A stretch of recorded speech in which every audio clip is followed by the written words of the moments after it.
Hello everyone, welcome back to the channel. So आता सगळीकडेच थंडी खूप वाढलेली आहे आणि थंडी म्हटलं की खूप कॉमन आपल्याला ऐकायला मिळतं ते म्हणजे सर्दी खोकला.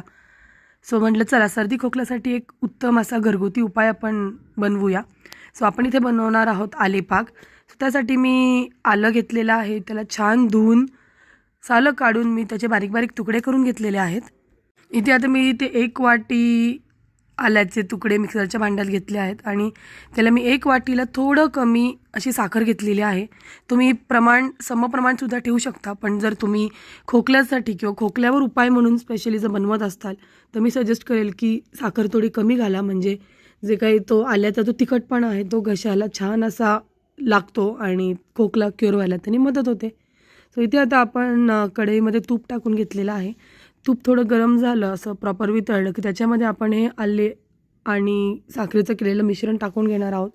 हे थोडंफार उडतं असं गरम झाल्यावर, त्यामुळे थोडी काळजी घ्यायची आहे आणि आपल्याला आपला हात आणि सगळं सांभाळत ह्याला छान असं आटू द्यायचं आहे. एक अर्धा तासच्या आसपास लागतो.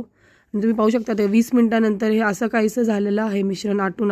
गॅस बारीकच ठेवायचा, नाहीतर मग वडी अशी प्रॉपर होत नाही.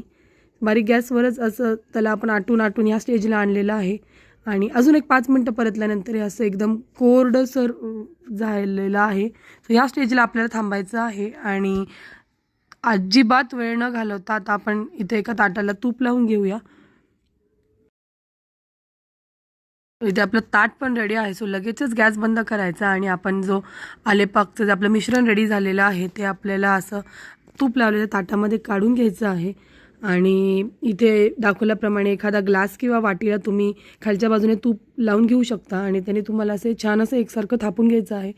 हे सगळं पटापट करायचं आहे, कारण गरम असतानाच ते छान सेट होतं. नाही तर मग एकदा ती वडी बसली प्रॉपर की तुम्हाला ती कट करता किंवा थापता पण येत नाही.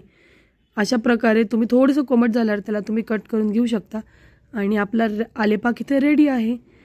कशी वाटली तुम्हाला रेसिपी? एकदा नक्की ट्राय करा आणि मला कमेंट्समध्ये नक्की कळवा. भेटूया अशाच नवीन रेसिपीसोबत. तोपर्यंत बाय.